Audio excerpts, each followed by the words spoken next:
का हत्यारा वही न मनोज सिंह है जो उसके पार्टी के नेता बना है कि मिट्टी में मिल जाएंगे लेकिन भाजपा के साथ नहीं जाएंगे। ये तो सब आरएसएस मुक्त भारत बनाएंगे कि भाजपा मतलब कौन सी बीजेपी मतलब बड़का झूठा पार्टी। साबुद्दीन के कंधे पर बंदूक रख करके चलाते थे।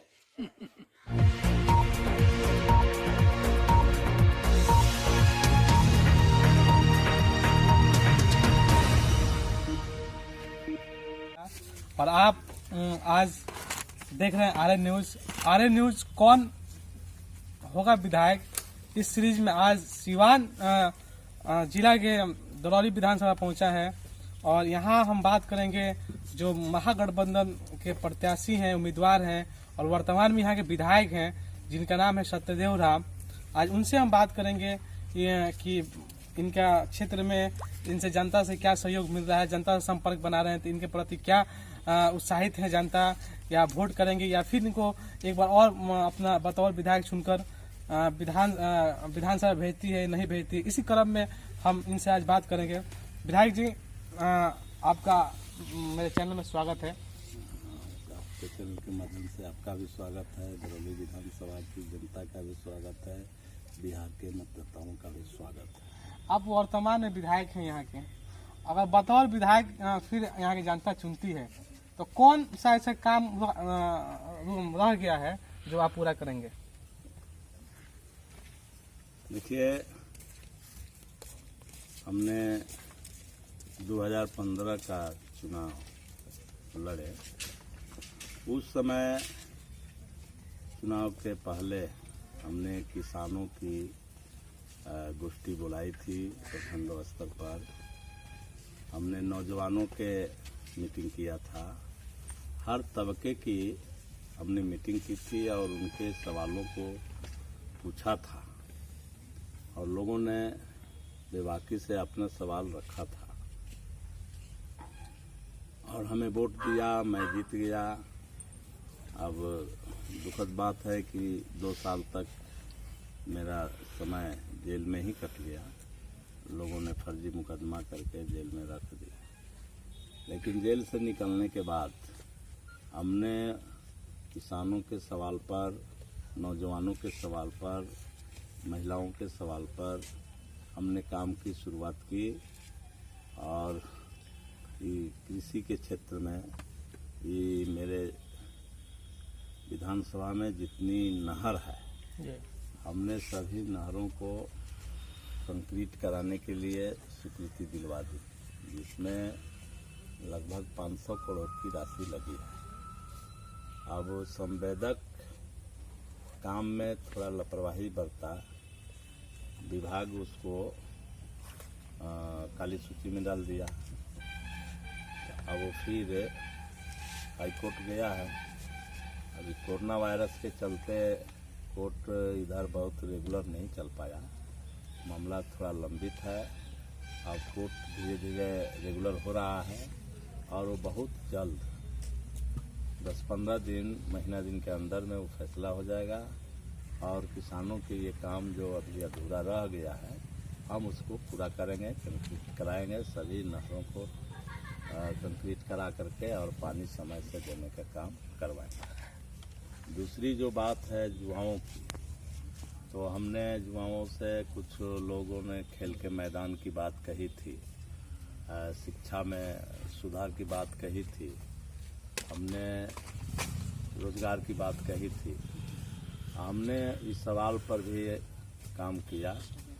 हमने 2 ब्लॉकों में स्टेडियम की स्वीकृति ले चुके हैं, वो अभी बना नहीं है। कोरोना वायरस के चलते वो काम धीमा पड़ गया। अभी हम उसको बनवाएंगे। साथ ही साथ सभी विद्यालयों में हमने पंखा लगवाया है ताकि छात्र बेहतर तरीका से पढ़ाई कर सके।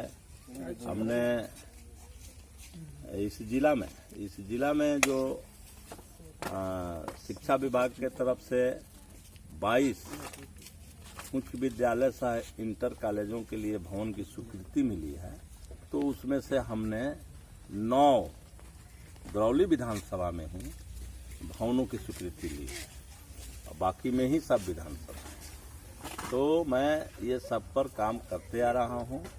थोड़ा सा डिस्टर्ब हुआ है, कोरोना वायरस ने डिस्टर्ब किया है। उन सारे कार्यों को हमको पूरा करना है। महिलाओं के भी सवाल पर हम लोग लगातार लड़ते रहे हैं। अब ये सरकार, एनडीए की सरकार, तो बेटी पढ़ाओ बेटी बचाओ के नारा तो देती है, लेकिन आज सारी बेटियां उसी से असुरक्षित हो गई है। और अभी आप देख रहे हैं कि यूपी के हाथरस जिला में एक दलित की बेटी जिसका नाम मनीषा है और उसके साथ बलात्कार किया गया, उसकी जीभ काट ली गई, उसके पीठ की हड्डी तोड़ दी गई, तरह तरह के अमानवीय व्यवहार किया गया। डेड बॉडी भी नहीं दिया गया और जैसे तैसे जला दिया गया। ये अमानवीय व्यवहार कितना हुआ और यही योगी मोदी के शासन का नमूना। इसलिए हम यहाँ प्रयास कर रहे हैं कि महिलाओं की सुरक्षा और इसके लिए लड़ रहे हैं। ये भाजपा महिलाओं के खिलाफ बलात्कारों की पता लगी, उसके सारे विधायक, नेता, साधु सब बलात्कार में पकड़े जा रहे हैं और एनडीए की सरकार उन लोगों को बचाने में लगी हुई है, पूरे तौर पर बचाने में लगी हुई है। हम लोग इसका कड़ा विरोध करते हैं और महिलाओं के जो खास करके आशा कर्मी लोग थे, हमने असेंबली में लड़ करके उनका 1000 मानदेय को बढ़ाया है। हमने रसोइया को 1500 रुपया लड़ करके बढ़वाया है। आंगनबाड़ी सेविका को लेकर के हमारी लड़ाई जारी है और उनके पूरे तौर पर सशक्त बनाने के लिए ये मानदेय वहाँ तक हम ले जाएंगे और सरकारी कर्मचारी के दर्जा दिलवाएंगे। एक और बात, सूता मिल को लेकर आपने विधानसभा में सवाल उठाया था। काफ़ी मजदूर के वहाँ पैसा फंसा हुआ है। बतौर आपकी सरकार बनती है, महागठबंधन की सरकार बनती है, इस पर आपका क्या विचार रहेगा? सरकार से क्या मांग रहेगी? देखिए, उसमें हम लड़ाई लड़े हैं। हम जनता के हर तबके की लड़ाई लड़ते रहते हैं। ऐसा कोई तबका नहीं है कि वो हमसे अच्छा। अभी जो मजदूर लोग 6 महीना तक वहाँ पर जो धरना दिए थे, हम लगातार उन लोगों के बीच गए और अभी उन लोगों की जो मांग थी, उस मांग पर हमने इस 15-20 दिन पहले जाकर के प्रशासन से मिल करके हमने कहा तो उनका जो बकाया मजदूरी है अब वो चुनाव बाद मिलेगा और उसमें जितने लोगों का कागज पत्र सही है तो उन लोगों को फिर से जो है 4th ग्रेड में कहीं काम मिलेगा, सरकार के कर्मचारी रहेंगे। ये लड़ाई तो मैंने लड़ ली है। अब सवाल है फैक्ट्री का, तो फैक्ट्री लगाने के लिए तो हम लड़िए रहे हैं और हमारी सरकार बनेगी तो ये बात साफ हो गई है कि सबसे पहले 10 लाख युवाओं को रोजगार हम लोग देंगे। पहली कैबिनेट में इसकी स्वीकृति देने की बात कही गई है और उसको हम लोग गारंटी करेंगे। ये सरकार जितना रोजगार की बात करे, रोजगार तो ख़त्म करती जा रही है। बहुत सारे सीट वैकेंट है और युवाओं को रोजगार नहीं दे रही है। तो इस काम को महागठबंधन की सरकार बनती है तो पहले कैबिनेट की मीटिंग में इसकी स्वीकृति हम लोग देने दिलवाने का काम करेंगे, युवाओं को रोजगार देने का काम। मुख्यमंत्री इस पर कल आप ही के बगल वाले विधानसभा में सभा कर रहे थे तो बोल रहे थे कि ये 10 लाख युवाओं को रोजगार मतलब धोखा देना। नहीं, वो उनकी बात सही है, हम मानते हैं। इसलिए कि वो क्या बोलते हैं, उन्होंने तो यही कहा था कि मिट्टी में मिल जाएंगे लेकिन भाजपा के साथ नहीं जाएंगे। ये तो सब लोग जानता है, जग जाहिर है। आरएसएस मुक्त भारत बनाएंगे, ये तो जानते हैं। वही कहते हैं कि भाजपा मतलब कौन चीज, बीजेपी मतलब बड़का झूठा पार्टी और फिर उसी पार्टी के साथ हैं। तो वो जो बोलते हैं तो वही ना वो दूसरे को देखेंगे। एक चोर दूसरे को चोरी की नज़र से ही देखेगा, एक साधु साधु की नज़र से देखेगा। तो वो जो किए हैं वही उनको दिखाई पड़ता है, वही उनको समझ आती है। लेकिन मैं कह दे रहा हूँ कि इस बार जो गठबंधन है, वामपंथी लोकतांत्रिक शक्तियों का जो गठबंधन है, ये मजबूत गठबंधन है, सशक्त गठबंधन है और जितना कहेगा उतना ही पूरा करेगा। जनता के जो बीच वादा होगी उसको वो पूरा करेगा। इसमें किसी तरह के किसी को शंका, दुविधा, भ्रम नहीं पैदा होना चाहिए। हम लोग पहली कैबिनेट में ये युवाओं को 10 लाख युवाओं को रोजगार दे करके ही रहेंगे। विपक्षी एक आरोप लगा रहे हैं आप पर, आपके पार्टी पर, कि चंद्रशेखर के हत्यारों से आप लोग हाथ मिला लिए। हम आप ही कह रहे हैं विपक्षी, तो विपक्षी कौन फूल के माला पहनाएगा हमको? वो विपक्षी है तो उसको तो हमेशा यही बात करना है। अब वो चंद्रशेखर के हत्यारों से तो हमने, चंद्रशेखर के हत्यारा वही न मनोज सिंह है जो उसके पार्टी के नेता बना है। इसका वो जवाब देगा, ये जवाब दे। वही लोग तो साबुद्दीन के कंधे पर बंदूक रख करके चलाते थे।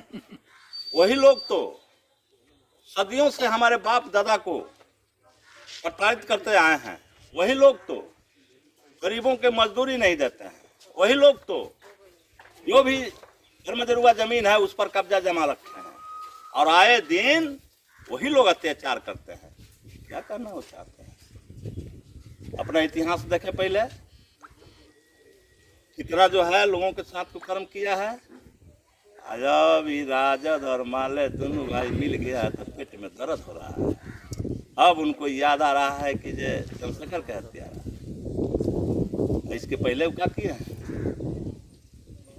बार चंद्रशेखर के पक्ष में उन्होंने जुलूस निकाला है। मिठाई कौन बांटा? श्याम नारायण यादव की हत्या हुई तो मिठाई किसने बांटा? सुरेंद्र यादव की हत्या हुई तो किसने बांटा? वही लोग बांट रहे थे। अब आज एक ही बात है कि जब ये गठबंधन हो गया है, अब उनको दिखाई पड़ता है कि अब मेरा सब कुछ गया। और यही बात सही है कि वार्ड में नहीं आने देंगे हम लोग। बहुत दिन राज कर लिए लोग, अब वो नहीं चलेगा। अब महागठबंधन का बिहार में सरकार बनेगी और फिर इन लोगों को जाना पड़ेगा कहीं। आपको टिकट मिलने के बाद आप जनता से लगता है संपर्क कर रहे हैं, जनता में आपको कितना उत्साहित है? मैं तो बराबर जनता से संपर्क में रहता हूँ। जनता के साथ, जनता की बात और जनता के काम, ये मेरा नीति है और मैं हमेशा रहता हूँ और जनता के भी काम करता हूँ। और इस दोनों के चलते लोग पहले से ही प्रेम स्नेह देते आए हैं। अब इस बार उसमें और सोना में सुहागा हो गया है। उस बार लोगों ने हमको जिताया सिर्फ माले से ही थे तो 50,000 वोट दिया। और इस बार अब महागठबंधन बन गया, आरजेडी का सारा सपोर्ट मिल गया है। लोग खूब काम कर रहे हैं क्योंकि हमारा ये गठबंधन कोई अलोल जलोल नहीं है। सब लोग नेता लोग, आरजेडी के नेता लोग काम में लगे हैं। इस तो ऐसा ही अगर कुछ न करिए तब भी जो है हम 90,000 के दावेदार हैं। 90,000 हमको वोट मिलेगा, कुछ न करे तब। और हम जो कर रहे हैं और ये लोग देख रहा है, विकास के काम देख रहा है। हम विधानसभा में बिहार के ज्वलंत मुद्दों पर, मुजफ्फरपुर बालिका गृह कांड के सवाल पर कार्य स्थगन हम देते हैं। चमकी बुखार पर हम बोलते हैं। ये जल जीवन हरियाली के सवाल पर जो गरीबों को आहार पोखर पैन से उजाड़ने का काम होता है तो हम उस पर नीतीश कुमार से आमने सामने में लड़ाई करते हैं। हम शिक्षकों के सवाल पर विधानसभा में हम गरजते हैं। दरौली विधानसभा के जो भी छोटा मोटा सवाल है उस पर हम बोलते हैं। कर्मचारियों के सवाल पर हम विधानसभा में बोलते हैं। है क्या कोई जो विधानसभा में मुंह खोल दे? ये कुछ शब्द बोला है? भाजपा वालों को पहले ये बताना चाहिए कि 10 वर्षों तक आपके प्रतिनिधि रहे, ये बताओ कि विधानसभा में एक लाइन बोला है? नहीं बोलेगा। सारा जो एक प्रतिनिधि का, एक विधायक का जो रोल है वो मैं करता हूं। और ये बात अब लोगों ने समझ लिया है और सब लोगों को प्रेम और स्नेह दे रहा है। इसमें कहीं कोई दिक्कत है किसी को? अब लोगों को पेट में दर्द हो रहा है तो हो, लेकिन सच में चुनाव हो रहा है ना, और लोग एक वोट देंगे तो उनके अंदर यही बात, दिमाग में यही सवाल रहेगा कि भाई हमारा प्रतिनिधि जीतेगा, जाएगा विधानसभा में, हमारे क्षेत्र के जो भी किसान मजदूर के सवाल हैं उस सवाल पर विधानसभा में बोलेगा, सरकार को घेरेगा, उसका समाधान कराएगा। बिहार के जो भी ज्वलंत मुद्दे हैं उस मुद्दे पर सरकार को बताएगा, घेरेगा और उसका समाधान कराएगा। और न कि जा करके वहाँ चुप्पी साध करके बैठ करके खाने के लिए, किसी ने नहीं ऐसा किया। ये रामायण माझी 10 वर्ष रहा, एक शब्द बोला हो तो लिया करके दिखा दे, और मैं भी कह देता हूं कि देखना है तो चले जाए विधानसभा में, आप जो कुछ बोलिएगा वो रिकॉर्ड बन जाता है और उसकी किताब बना करके लाइब्रेरी में रख दी जाती है। जब खोजिएगा तब मिलेगा, किस तारीख को क्या बोले हैं वो मिल जाएगा। जाके निकाल के लावे तो उसको जाके निकाल के लाने में इतनी मोटी किताब मिलेगी और पढ़ने में उसको महीनों दिन लगेगा। एक प्रतिनिधि क्यों, किस लिए चुनते हैं भाई? ये लोगों को सोचना चाहिए। अब ये वो अगर बना लिया है कि नहीं हम गरीबों पर जुल्म करने के लिए सत्ता में ले जाएंगे, अब ये नहीं चलेगा। अब जो जनता के काम करेगा, जो विधानसभा को फेस करेगा, जो विकास के काम करेगा, अब जनता उसको चुनेगी। अब पेट में दर्द होता रहे। 3 नवंबर को मतदान होने वाले हैं आपके क्षेत्र में, आप जनताओं से क्या अपील करें मतदान को लेकर? हम लगातार मतदाताओं से अपील कर रहे हैं, आग्रह कर रहे हैं, गांव-गांव जाके कर रहे हैं, बड़ी बड़ी मीटिंगें करके कर रहे हैं। अभी हमारी 18 तारीख को गुठनी में महागठबंधन का महासम्मेलन किए, हजारों लोग वहाँ इकट्ठे हुए थे। दरौली में 19 को किए महागठबंधन का महासम्मेलन, उसमें भी सारा लोग इकट्ठा हुए, जो करीब 1500 के संख्या में कार्यकर्ता उपस्थित हुए। अभी 20 तारीख को आंदर में किए, उसमें भी भारी भीड़ कार्यकर्ताओं की लगी थी और सब लोगों ने एकदम बोला इस बार 1 लाख के पार। तो ये लोगों ने कहा है, तो अब जनता का ये स्नेह मिल रहा है तो मुझे और हिम्मत और साहस और उनके काम को करने की क्षमता बढ़ती है। और यही अपील हम करते हैं कि हमने जो विकास के गाड़ी को पटरी पर चढ़ा दिया है, अब जरूर कई तरह के डिस्टर्ब हुए हैं, इसलिए कि 2 साल जेल में चला गया। आज साल भर से कोरोना वायरस डिस्टर्ब किया है, लेकिन हमने विकास की गाड़ी को पटरी पर चढ़ा दिया और इसी को हम चाहते हैं कि और अवसर मिलता है, दरौली की जनता ये अवसर देती है, तो हम उस विकास के गाड़ी को स्टेशन तक पहुंचाएंगे, मंजिल तक पहुंचाएंगे। ये लोगों से हमारी अपील है, यही हमारा कहना है। और लोग लगे भी, इस काम में लगे हैं, इसलिए हम उसको करने में सफल होंगे, यही हमारा संदेश है। तो आपने सुना जो महागठबंधन के उम्मीदवार बनाए गए हैं सत्यदेव राम दरौली से चुनाव लड़ रहे हैं, उन्होंने बताया कि हम विकास के साथ हैं, हम विकास को रास्ते पर ला दिए हैं। अगर हमें दोबारा फिर मौका मिलती है तो उसको हम मंजिल तक पहुंचाएंगे।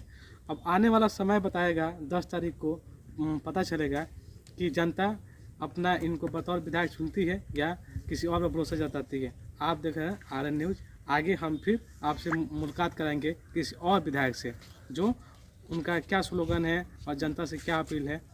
तब तक आप बने रहिए RN न्यूज़ के साथ।